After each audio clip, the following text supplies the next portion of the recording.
Hey everyone, Tyler here. I just want to give first impressions of the R5 Mark II. I got it in Tuesday. It's Thursday right now, so I've had a little under 48 hours. And in that time, I've just kind of gone around, got some test shots. I actually brought it on a job yesterday filming an interview, and I use it as a C camera. And just I don't put any new camera into actual rotation until I'm confident in its abilities and confident with how the image and everything works. So I use it alongside a Red Komodo X as the A cam, Blackmagic 6K full frame as the B cam, and then the R5 as the C cam. I'm actually filming on the R5 right now in Canon Log 2. And so far I have been really impressed with the image and the color and how everything looks. So I just wanted to kind of give my impressions just with this camera for the first 48 hours and things that have stood out to me and things that I hope to possibly improve in the future. So that said, let's jump into it. And the first thing that is probably the most important is dynamic range. I know a lot of people have asked me about that either through text or email or Instagram message or comments or whatever. The dynamic range, I can confidently say, is much improved over the R5, and that is obviously attributed to the new sensor as well as the inclusion of Canon Log 2, which is a much flatter log curve than Canon Log 3, so it gives you more information in the highlights and the shadows.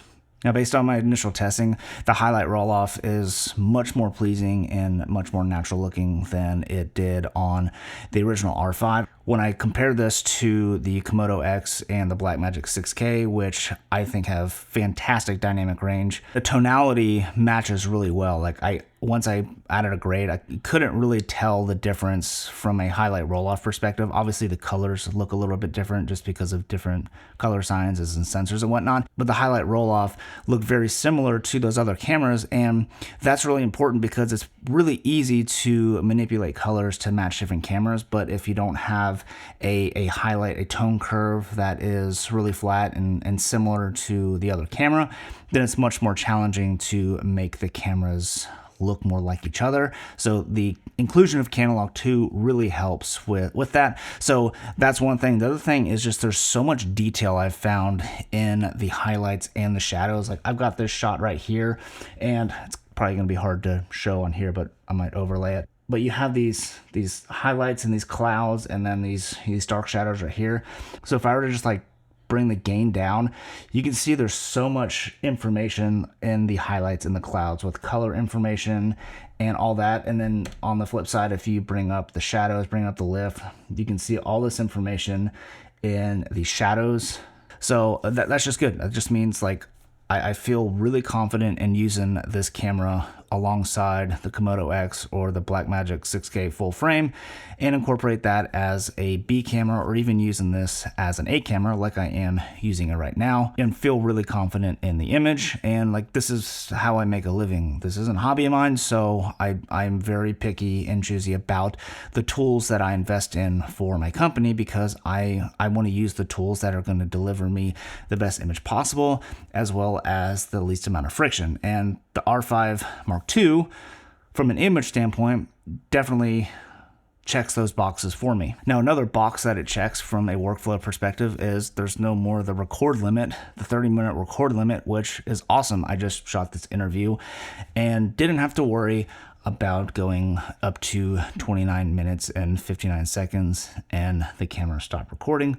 Doesn't do that anymore, which is super awesome. And I actually shot that interview in 4K SRAW just because I don't know how the sensor reacts to different lighting scenarios, and I just wanted to have 4K RAW to be able to make sure that I didn't have to worry about setting my white balance in camera, and I was shooting in RAW on the other cameras anyways, so wasn't really that big of a deal. And the 4K SRAW, it was just really cool. I didn't have to worry about the time limit or anything going out, and also haven't had any overheating warnings. I've been shooting some 4K 120, just short clips, and also 4K SRAW 60p, 4K SRAW 24p, and 4K fine, and I've had no issues. In fact, I turned this camera on 2 hours ago while I was setting this up and cleaning up the office, and I've had like no overheating warnings or anything like that. Now next up is just image quality, and not necessarily like dynamic range, but just like image quality in general.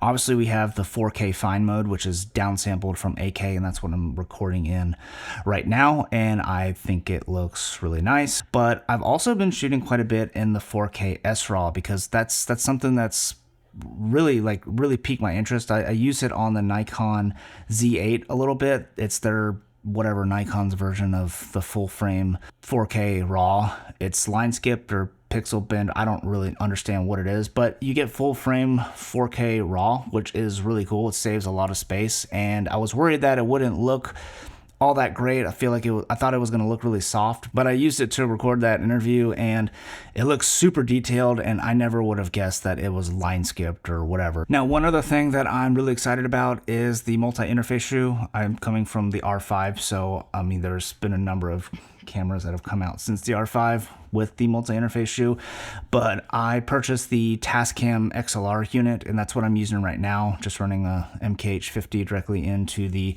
Tascam unit, and it's just really nice to be able to have the XLR audio directly into camera. The other thing is having full-size HDMI. That is definitely a welcome improvement over the original R5 with its micro HDMI. Just so annoying having to deal with adapters and all that stuff.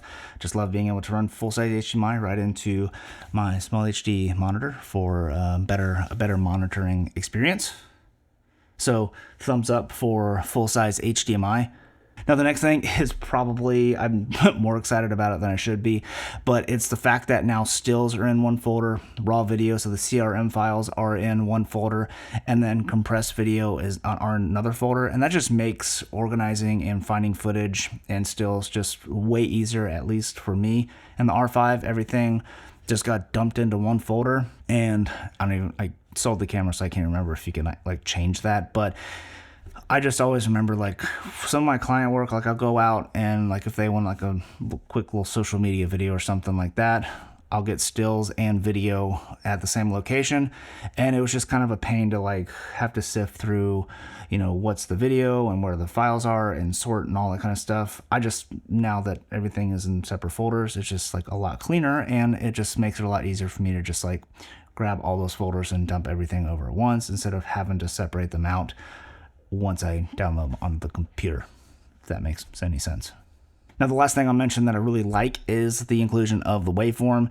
It's really cool that it has a waveform instead of the useless histogram that we used to have on the R5.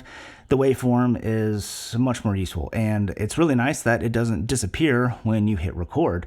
So that's pretty epic. Now, there's also false color in the camera, which is really nice, but this is going to lead me into my first con with this camera so far, and that is just the implementation of false color, and really more so like how much of a pain it is to actually use false color, because you have to go turn off the view assist and then go enable false color, and there's no custom buttons that you can map to do any of those things. So what I wish is you could map a button to toggle false color on and off, and the camera just be smart enough to know to disable the view assist and enable false color at the same time.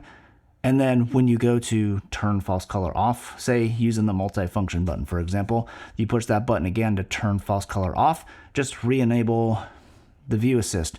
Or just give us two buttons that you can map to disable view assist and enable false color separately. That'd be cool too. But for me, false color is one of those tools that I use to that I want to use to judge exposure really quickly to see if I'm, you know, clipping any highlights or whatever. And I just wish that it was easier to implement and enable on the camera instead of the process you have to go through right now. Now, before I got the camera, I was pretty disappointed that there wasn't a non-line skipped high frame rate option like the 60 frames or 120 frames.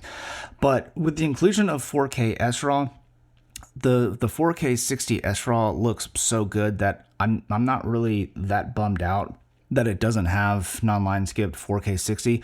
But what I do wish is there was a 4K SRAW 120. That'd be really cool. It's in the Nikon Z8, and it'd be really cool if they could somehow include that in a firmware update. But I doubt that could happen. I don't know, maybe not. That's pretty much it with my first impressions of this camera. I can't stress enough. Then this is all obviously all just video from a stills perspective. I took a couple of stills and didn't like blow me away. It looked just like my R5, which is not a bad thing because the R5 from a stills perspective was amazing, and I honestly don't see that big of a reason to upgrade to the R5 II if you're just a stills photographer. But that's just my opinion. I do a lot of photography as well, and I would not have upgraded this camera had it not been for the video upgrades.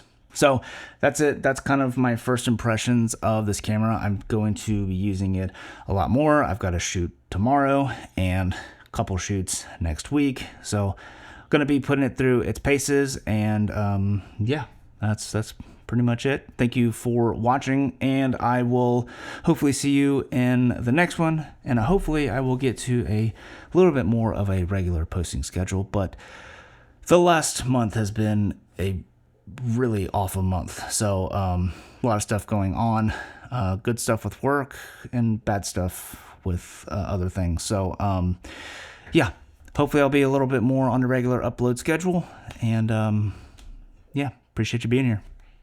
Don't forget to subscribe. Peace.